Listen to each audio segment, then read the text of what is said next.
Well, hello YouTube, and welcome back to my channel. I am Sam Axe.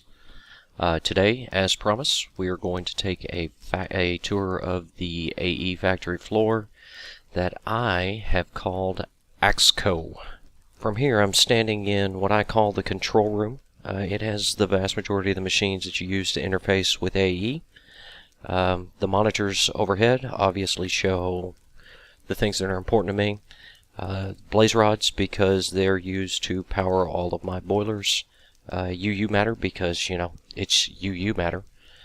Diamonds, gunpowder, and the last one is iridium ingots. We can look at a few of the other things that are in here. Over here is the preformatter, and then a spare ME chest that's not hooked up to anything right now, but I can move things in it as I need to. Here is the I/O port, the crafting monitor, the crafting terminal, and I think that this is probably going to be a habit that Aaron decides to cheat the second that I start a video. I think it's in response to an ongoing joke between the two of us, but you know, that's the way it is. And then over here is the pattern encoder. My pattern encoder feeds an ender chest, and then in just a second we'll get a look at what's going on with the actual pattern storage and CPUs, crafting CPUs. As somebody commented in the last video, there's my beautiful backlit orange AxeCo logo. Used the wrath lamps to light up almost all of this, although it doesn't get it all, so there's a few torches down on the floor.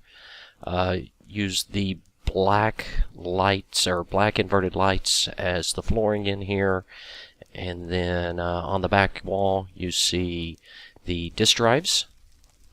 These are all the pre-formatted disk drives, and one of them is full. Well, the ores is full, so I need to make that into a bigger one. I think that when I started this, I thought that 4K was going to be plenty, but it's far from enough. I have a spare drive over here for a nice symmetry, and then some of the unformatted drives are sitting over here. This ender chest is the kind of launch point from the item tesseract that we saw in the last episode into the AE storage system. For now, the only way to get down onto the floor is through this little hole right here. So, no, it's not the best system, but it's the system that I have right now. Here is the AE pattern and CPUs, the pattern, what do you call those things? Pattern providers and crafting CPUs. This thing is 3 wide and 5 deep, I think, yeah. So I think there's 4 or 5 crafting CPUs in there, and the rest of it is pattern providers. I think that there are a total of 8. And then the rest of this is the floor. I'll fly up just a little bit to give you kind of an overview of what's going on. This half over here is the EU side, and this half over here is the MJ side. We use boilers to power it all. Here's a fabricator. I use it in line. It picks up all of my iridium nuggets. All of the iridium gets processed, or all the ferrous ore gets processed into platinum dust automatically, and then ground into it gets ground into platinum dust, and then centrifuged into iridium nuggets. The iridium nuggets go in here and make ingots automatically. On this side, we have the industrial grinder. It's constantly supplied with mercury cells through an export bus on the bottom, and then it's constant. And then as we have ferrous ore, it will dump into the top and automatically process. Here's the blast furnace. I believe that this is only for silicon cells. Yeah, that's currently the only pattern I have in here. It's supplied silicon cells on demand, and then the export bus on the side, or the import bus on the side, pulls them back into the system. And then this is an industrial electrolyzer, and the only pattern we have in here right now is for silicon cells. You craft them with 16 sand. And so this is the boilers. I chose LP boilers because of cost more than anything else. They're so much cheaper than the HP boilers, and I could make 2 and get an HP boiler, which is essentially what I did. On one side, it supplies MV on this side, so this is the MV half of the room, and then on this side is the LV half of the room. So anything that's 32 EU ends up over here. Here's the centrifuge extractor. This is to produce sticky resin or rubber. The singularity compressor. This is kind of an interesting setup. We have a router on top that will extract. Oh, is that the way it? Yeah, it extracts from the buses and lands them into the singularity compressor. I think that's how that works. We had a real hard time getting this thing to work right. I think that we expected this to be an insert, but the extract is what we ended up doing, and then it automatically ejects to the bottom, I believe is the way that works. Let's see. This is supplied by an I/O on the back. It's because we only want this compressor to compress iridium ingots when we tell it to, and the carbon mesh when we tell it to, but there are some things that we want compressed all the time, and that's going to be the mixed metal ingots or the uranium ore.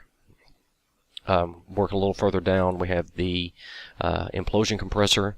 Again, this is fed by a relay that automatically inserts IT&T into the bottom for us, and then from the top we get the iridium plates. No, we craft iridium plates with an iridium alloy ingot. Moving down, we get a couple of centrifuges, although I think that there's not. Originally these were put in here for redstone so that we could get silicon cells out of them, and then Aaron enlightened me and let me know that about the sand recipe and the electrolyzer, which is so much cheaper and faster than the recipe that you put in the centrifuge. And really the only thing I was looking for was silicon. Here's the canning machine. This is for creating mercury cells, which are used by the industrial grinder. And that's the extent of the EU floor. The MJ floor is a little more advanced. Well, not more advanced. It's just slightly different. On this side, we have an induction smelter. It smelts hardened glass and electrum ingots for us, and there's patterns in there for that. Then on this side, we have a liquid transposer that always stays full of ender pearls because of the export bus up here. So this magma crucible will constantly smelt ender pearls to keep both this tank and this tank full. We had plenty of them in the system. And then this one does the exact same thing for redstone. So if I ever need to create a tesseract, or I need to create a redstone energy cell or redstone conduit, it will automatically happen because of these. Here's a tesseract. So you give it an unattuned tesseract and you get back a tesseract frame. And then likewise, just the energy cell is in here. I need to add a pattern for the redstone conduits. Here's the two rolling machines. I know that Aaron has already set some of these up.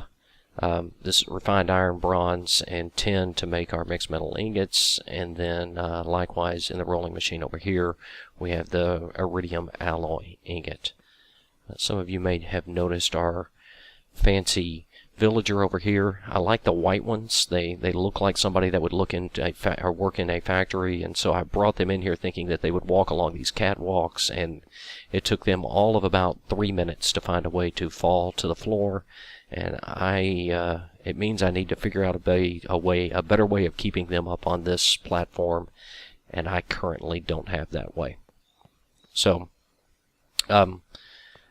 a lot of this, I think that the first 5 of these furnaces and then the first 5 of these pulverizers are all about ore processing directly from the quarry. So, I don't know how Aaron has his set up, but I set mine up this way because I didn't want anything waiting. I wanted the quarry to be processed almost immediately and not have anything sitting around waiting to be done.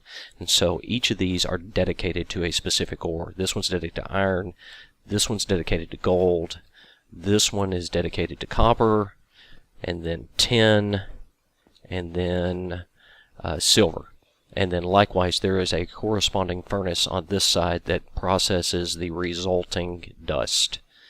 That's what happens with the first 5. This one here automatically processes cinnabar because it only needs to be smelted. It gets smelted into quicksilver and then back into the system because the only thing we use it for is the mercury cells. This one here is set up to process refined iron to make sure that we always have 256 in the system.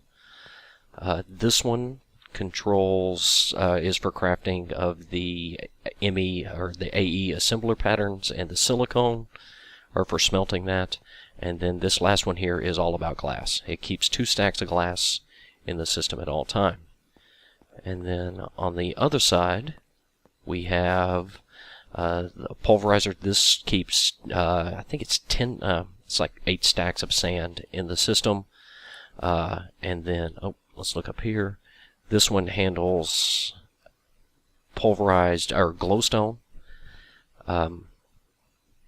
pulverized obsidian, lead, diamond dust, and coal dust, and these are all for different processes that we use throughout. So I was talking to Aaron about this earlier, and when I designed this room, or when this room was in my head, I immediately set out and I built that room up there, and I'm very happy with the way it turned out. With a few exceptions, it's too far out, and so it doesn't give you a real good view of the factory floor, so it needs to go in probably 8, maybe 10 blocks, which causes problems with the stairs, and we'll address that in the near future, I'm sure of that. And then I had this very clean factory floor look in my head where we wouldn't have all of these exposed pipes, all of these exposed cables. And so while I'm really happy with AE and I love the things that it does, I am not super happy with this room. I want it to be much more, I guess, kind of, I don't know, modern day factory looking, or at least the factory I have in my head is that all of these cables would be hidden. The boilers might be below the floor, or they might sit basically where they are. It's, I don't know, it's a crapshoot. And so I think that over the next few weeks or episodes or however long it takes me, I'll be making some progress on this room, and I will try to keep you all up to date on it. I know that one of the subscribers on Aaron's channel told us that you could hide all of these the AE cables with facades, and man, that's a real bonus. I don't think, actually, I know that neither of us had any inclination that that was possible. Here's another one of my idiot villagers that has found his way onto the underbelly of the factory when I didn't want him to. You can see that the boilers kind of join together. There's there's north and south BC out from this. These are fed down. They split, and one of them feeds that side of the room, the other one feeds this side of the room. This energy tesseract is here, but it needs to be pulled off. I had a strange thing happen the other day, I guess it was 2 days ago, where all of my boilers ran out of blaze rods, and so I'm not sure how it happened, because there is more than enough blaze. It should not have a problem keeping up with it, but it's caused me to have to restart some of my boilers. And so the energy tesseract was there just temporarily to keep the AE system online long enough to process everything from the blaze farm and get me up. It was a nightmare, and I'm still trying to recover. Some of these, actually, almost all of these machines on the BC, none of those machines on the EU side are even on at this point. So that's going to have to be addressed, and I will do that off of camera.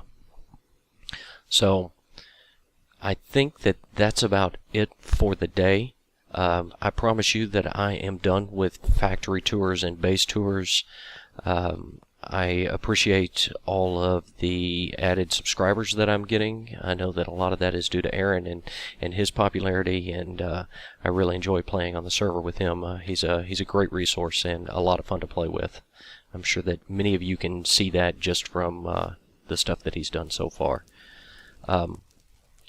I do have planned in my next episode, we will be talking about Mystcraft. I think that we will go into the big fancy touchscreen and switchable portal, and then I will talk briefly about how to get Mystcraft set up and how to generate stable ages, although it'll primarily focus on a quarrying age and potentially a beekeeping age. So I hope that all of you enjoyed the video, and please again, let me know what I'm doing right, what I'm doing wrong, and what we want to do in the near future. I'm actually enjoying making these. I wasn't sure that I would, but I am enjoying it. Thanks for watching. Bye.